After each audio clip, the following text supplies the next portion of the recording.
Hi hello friend, कैसे हैं आप लोग। और उम्मीद करते हैं कि आप लोग बहुत ही अच्छे होंगे, बहुत ही स्वस्थ होंगे। तो आप लोग अपने स्वास्थ्य पर जो है विशेष तौर पर ध्यान रखा करिए, ठीक है। तो आज जो हम चर्चा करेंगे वो आईपीसी की धारा 304A, इसी को लेकर आज हम चर्चा करेंगे, ठीक है। तो इस पर जो है चर्चा करने से पहले आपसे निवेदन है कि हमारे YouTube channel AK law judiciary success पर आप लोग जाकर लाइक शेयर एंड सब्सक्राइब करेगा और बेल आइकन की घंटी जो है दबाना मत भूलिएगा, ठीक है। जिससे कि जो भी चीज़ हम पढ़ाएं उसका वीडियो का नोटिफिकेशन सबसे पहले आप तक पहुँचे, ठीक है। और उसके बाद जैसे ही आपको नोटिफिकेशन मिले तो आपको क्या करना है, आपको आईपीसी का बैरेक्ट, कॉपी और पेन, ये 3 चीज़ अपने पास रखना है, ठीक। उसके तुरंत बाद जो है हमने जितनी बात को इसमें दर्शाया है और जिस तरह से दर्शाया है एकदम सेम टू सेम ऐसे ही अपनी कॉपी में उतार लेना है, ठीक है। और एक बात है, जब हम सारी बात को रिलेट करके आपको समझाएं और जिस धारा पे चर्चा करें तो आपको उसी धारा पे जाकर जो इम्पोर्टेंट हो उसी को अंडरलाइन करते हुए चले जाना है, ठीक है। ये बात ध्यान रखिएगा, ठीक। चलिए अब आते हैं अपने मुद्दे को लेकर, ठीक है। देखिए आईपीसी की धारा 304A किन बात को लेकर चर्चा करती है, इसी बात को आपको हम समझाते हैं। बस आप लोग को बहुत ही ध्यान से सुनना है, कोई भी बात मिस नहीं करना है, ठीक है। अगर आपका कोई भी बात मिस हो गया तो आपका जो कॉन्सेप्ट होगा वो क्लियर नहीं हो पाएगा।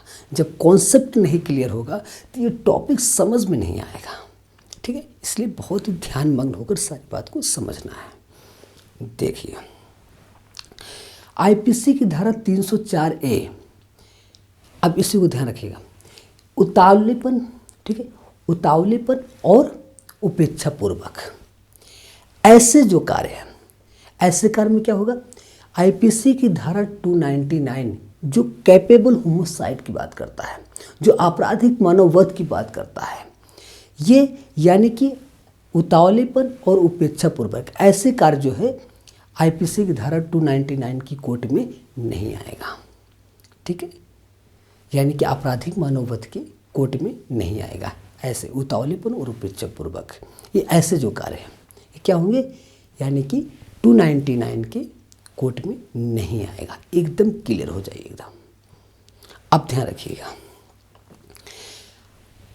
आपराधिक मानववध यानी कैपेबल होमोसाइड अगर सिद्ध हो गया तो आईपीसी की धारा 304A जो है वो लागू नहीं होगा।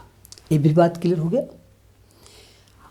आईपीसी की धारा 299 अगर सिद्ध हुआ तो आईपीसी की धारा 304A ये यानी कि लागू नहीं होगा।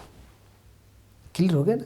अब देखिए, अब आपको एक केस के आधार पर सारी बात को इंक्लूड करते हुए आपको समझाते हैं। आपको इससे सारी बात समझ में आ जाएगी इस केस के आधार पर। देखिए जैकब मैथ्यू वर्सेस पंजाब राज्य 2005 सुप्रीम कोर्ट। अब इसमें ध्यान रखना, क्या ध्यान रखेंगे कि एक व्यक्ति की प्रवृत्ति जो होती है, एक व्यक्ति की प्रवृत्ति, उस प्रवृत्ति के परिणामों के प्रति क्या है कि उदासीन है, यानी कि लापरवाह है। एक व्यक्ति की प्रवृत्ति परिणामों की प्रति क्या है, वो उदासीन है, यानी कि लापरवाह है। अब देखिए लापरवाह शब्द यानी कि मेंसरिया, और जब एक्टस यानी कि मृत्यु कारित, ऐसा कृत्य कारित जो हुआ मृत्यु कारित, उसमें क्या एक्टस रेस, ठीक है, ध्यान रखना। अब देखिए उतावलेपन को लेकर बात करते हैं, केस के आधार पर सारी बात को समझना। उतावलेपन किसी खतरनाक जो जोखिम भरे कार्य को करता है, ठीक है। उतावलेपन में आकर किसी खतरनाक और जोखिम भरे कार्य को लेकर करता है, तो उस स्थिति में क्या है कि परिणाम की जानकारी होते हुए भी क्या करता है, उस परिणाम को कारित करता है। यानी कि किसी अपराध को जो कृत्य कारित करता है, ऐसे खतरनाक जो जोखिम भरे कार्य को करता है, उसको जो है उतावलेपन में जो आकर ऐसा कृत्य करता है, ऐसा जो जोखिम भरे कार्य को करता है, वो क्या हुआ, वो परिणाम की जानकारी को जानता है, उसके बावजूद भी क्या करता है, उस परिणाम को कारित करता है। अब देखिए उपेक्षा कैसे करता है, ध्यान रखिएगा कि जो भी परिणाम होगा, उतावलेपन में आके कह रहा है कि जो भी परिणाम होगा वो देखा जाएगा, समझे। यानी कि उपेक्षा कर रहा है और उतावलेपन में कि जो भी परिणाम होगा देखा जाएगा। अब ये बात देखिए, तो आपको यानी कि वो किसी खतरनाक जोखिम भरे कार्य को करता है और उस परिणाम की जानकारी होने के बावजूद भी उस परिणाम को कारित करता है और उपेक्षा भी करता है। क्या करता है, उतावलेपन में कि जो परिणाम होगा वो देखा जाएगा।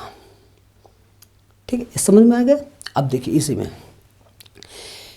विधिक दायित्व होने के बावजूद भी क्या करता है, वो दायित्व का निर्वहन नहीं करता है। विधिक दायित्व है लेकिन दायित्वों का निर्वहन नहीं करता है।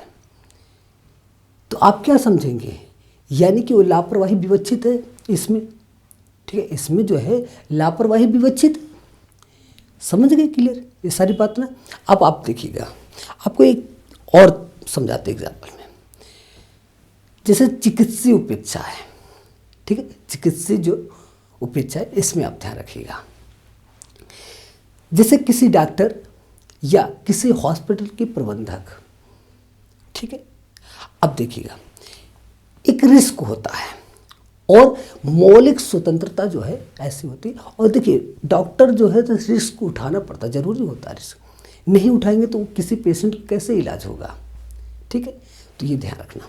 अब इसमें क्या, दक्षता प्राप्त होने, यानी दक्षता प्राप्त है, उच्च दक्षता प्राप्त होने के बावजूद भी वो पेशेंट का इलाज नहीं करता है। ठीक है, और एक चीज देगा, दक्षता प्राप्त होने के बावजूद भी जो दक्षता यानी कि वो इलाज नहीं करता है। अगर इलाज भी करता है तो वो इलाज में गलतियां करता है और गलत तरीके से इलाज करता है। दक्षता प्राप्त हुआ है और इलाज भी कर रहा है गलत तरीके से। और एक बात है, यानी दक्षता प्राप्त होने के बावजूद भी वो क्या कह रहा है कि इलाज नहीं करूंगा मैं।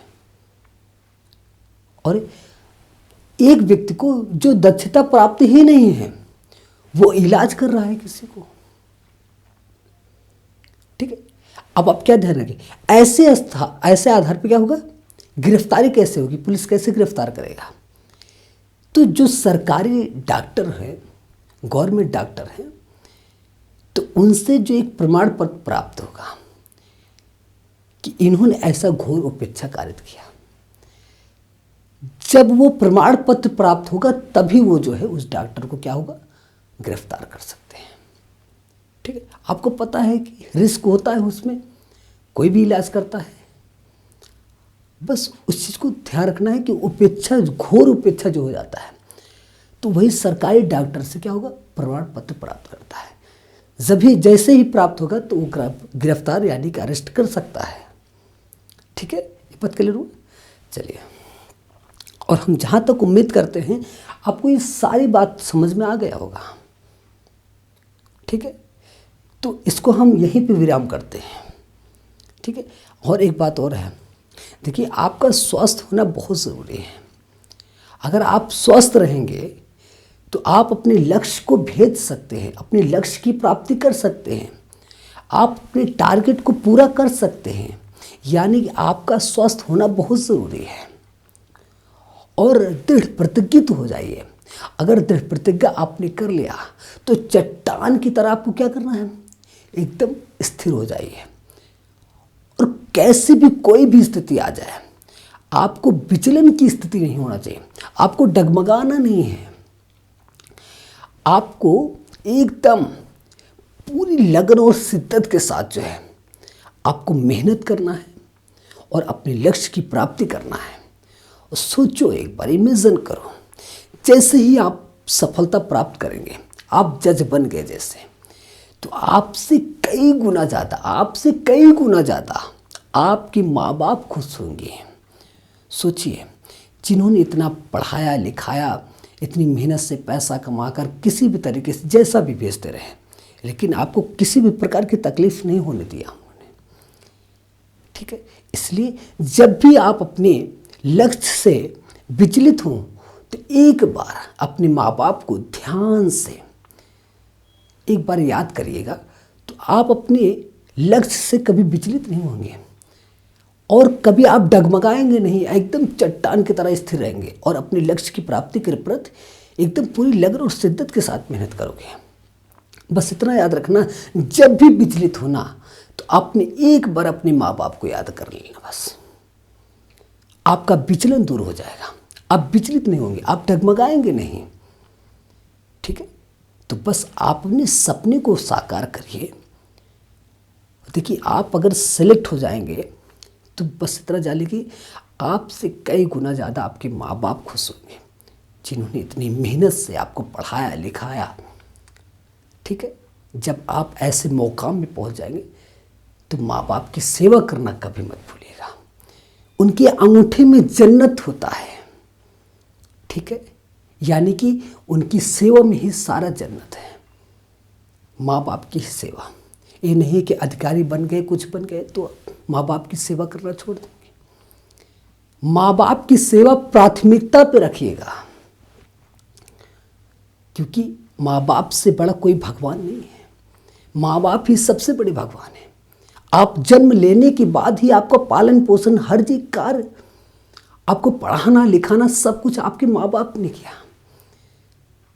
तो आप सक्सेस होने के बाद अपने माँ बाप को नहीं, अपने समाज को नहीं, अपने देश के प्रति एकदम आस्था भाव से, पूरी आस्था से सबके साथ खड़े रहना है। अपने देश की गरिमा को बना के रखना है और अपने देश की उच्च स्तर तक पहुंचाने के लिए अपने देश के प्रति एकदम पूरी आस्था के साथ जितना हो सके काम करिए, मेहनत करिए, पढ़िए लिखिए, जिससे कि हमारा देश सभी देशों में सबसे सर्वोच्च माना जाए। ठीक है, तो इसके साथ हम इसी से रिलेटेड फिर नेक्स्ट जब क्लास लेंगे तो हम इसी से रिलेटेड बहुत सारी बातें करना है भी। तो उसके बाद हम यहीं पे इसको विराम करते हैं, फिर मिलेंगे आपसे नेक्स्ट क्लास के साथ। इसी के साथ जय हिंद, जय भारत।